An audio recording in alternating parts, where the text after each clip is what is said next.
I know the title may seem a bit inflammatory to some, so I'm gonna preface it by saying hashtag not all orchestras. And since it's gonna be a musically related video, I'm gonna not use the sad piano music on the background. So, orchestras suck. And what I mean by it is that there was a period in time in video game music around, I say, maybe 10 to around 3 years ago. It was like a 7-ish year period where every game had an orchestral score, or most games had an orchestral score, and they all kind of sounded the same. That's not to say that they had the same music, but they sounded the same. The actual sound was the same. You would have difficulty telling some of them apart. There was not so much of an identity anymore because, well, it's not that they used orchestras necessarily, it's that they used orchestras wrong. They used basically the same instruments that everybody uses in every other game, so that resulted in very, very generic sounding music. I'm gonna illustrate to you a difference. This is the menu theme of The Witcher 1.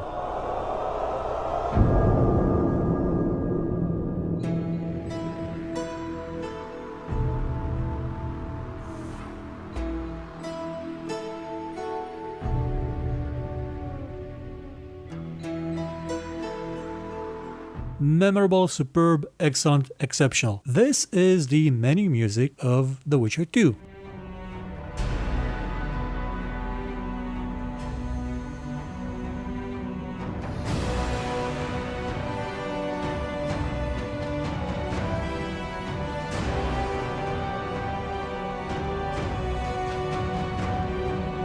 Doesn't sound bad either, but you sort of don't get the sense that it's as memorable as the first one, because you kind of have the feeling you heard it before. I mean, it almost sounds like a more generic version, without the bells and whistles, of Gothic 1.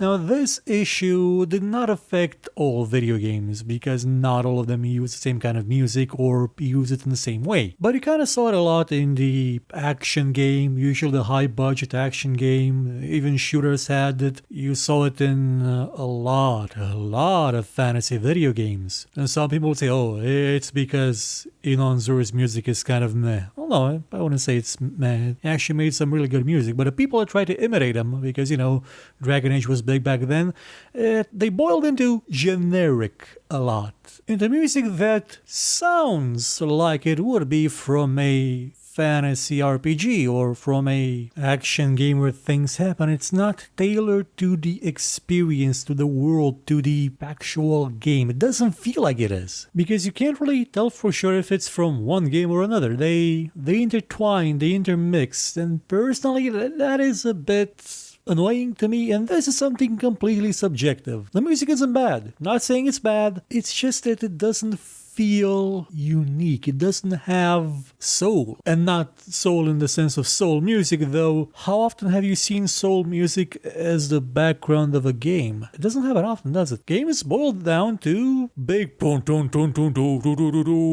of music. With action beats, dun, like Hollywood does with their trailers, that they all sound exactly alike. Hopefully what I just done wasn't copyrighted. But there are examples of the opposite. Here's a bit of Divinity 2 composed by the late, great Kirill Pokrovsky.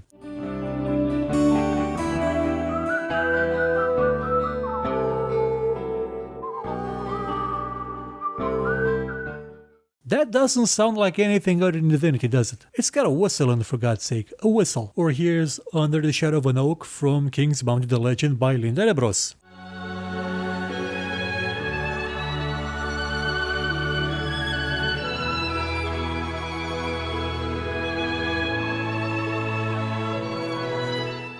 Or here's Mick Gordon's Doom.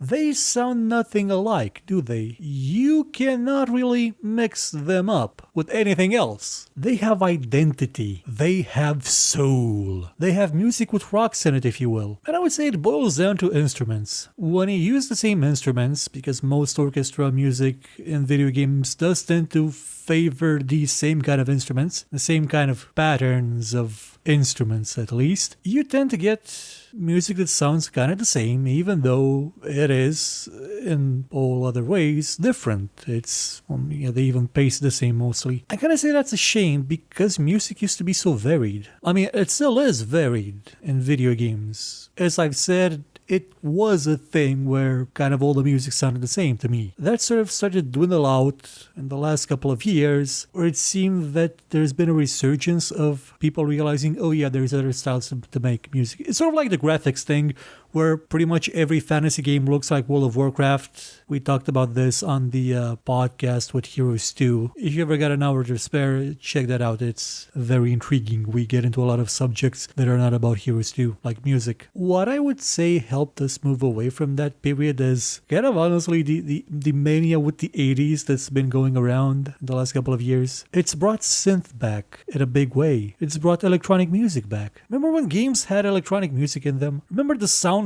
to FIFAs of old, to Need for Speeds of old? Oh my god, remember the old Need for Speed game soundtrack? Remember the soundtrack for Roll Cage? Well, technically Roll Cage still does have that soundtrack, or a variant of it, even in its new form, that of Grip. And I still think we could go a couple of steps further. The Lazy Game Reviewer made a video a couple of years ago with the evolution of music hardware based on how the sound cards they interpreted the music of Monkey Island. And you'll see that it's the same song in each instance, but it's interpreted differently depending on the hardware and the version of the song that was made for that particular game, because there was a remake with full orchestral score, and you really get a good sense of how much you can do with just one song by simply changing the instruments around. Instead of having actual instruments, you have simple beeps and blops. It still sounds like the Monkey Island medley, and it sounds unique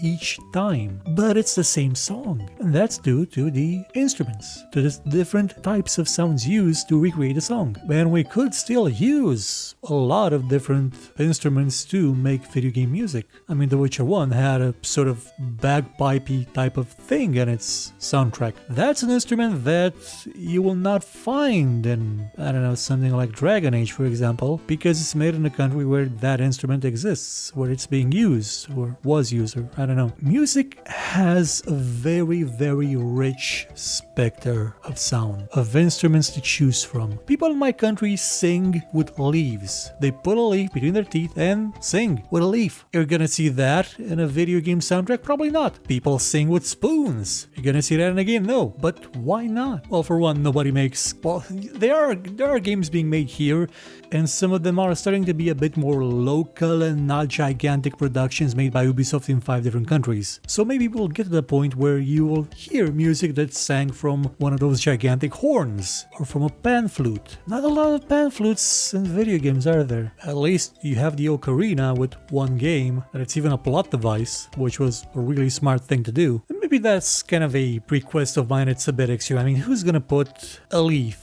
as a music background in a game? Really, it's not gonna happen. But you know what I wish did happen? That we kind of, I mean, took a few steps back to the MIDI music. Remember the kind of MIDI music you used to find in old games, the ad-lib type of sound cards, the Yamaha DXG something emulator that used to be in some old audio cards, in the Roland, the MT32. Actually, maybe not the Roland, because the Roland, depending on how you use it, can make crystal clear music. But you kinda just want your music to have a bit of raspiness to it. Compression artifacts is what I mean. You hear it a lot in older games. One of my favorite soundtracks is that of Heroes 2, and you can hear sort of the on the background before the music starts, when transitions take effect. It's like hearing the vinyl being scratched ever so slightly by the needle on an old disc player. You can hear it moving. Sure, it's not hi-fi and not high fidelity, but it kind of feels a bit more personal somehow. It gives the music a sort of different kind of touch, if you will. And again, it's something completely subjective and I may be off my rocker, but I kinda miss old music, how it felt. Just listen to Daggerfall's soundtrack.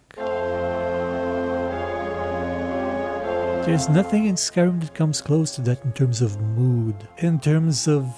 I can't even put it into words. The Germans probably have a word for it. Well, I guess I would have a word for it too, nostalgia, because I associate that music with that kind of game, with that kind of imagery, with that kind of scenery, with that kind of feeling of exploration, of exhilaration, of seeing that for the first time. And it's that soundscape that molded my brain into interpreting that kind of experience. So in that case, it is completely subjective and this entire video was completely horse crap. But still, we could always use more pan flutes in video games, some leaves too, maybe spoons, I'm not really keen on them, and certainly more electronic kind of music.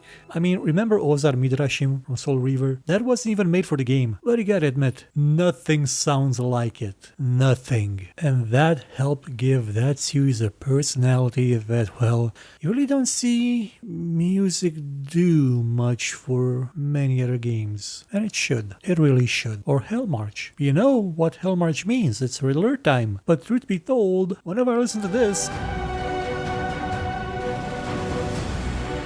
I think to myself, oh yeah, it's The Witcher? Oh yeah, it's The Witcher 2. It just doesn't evoke the game as well as it should. So if I'm not the range and you do feel the same way or have your own take on orchestration and composition and musicalness, please leave a comment and say something, anything. Maybe you like cheese, I don't know. You can say that too. Goodbye.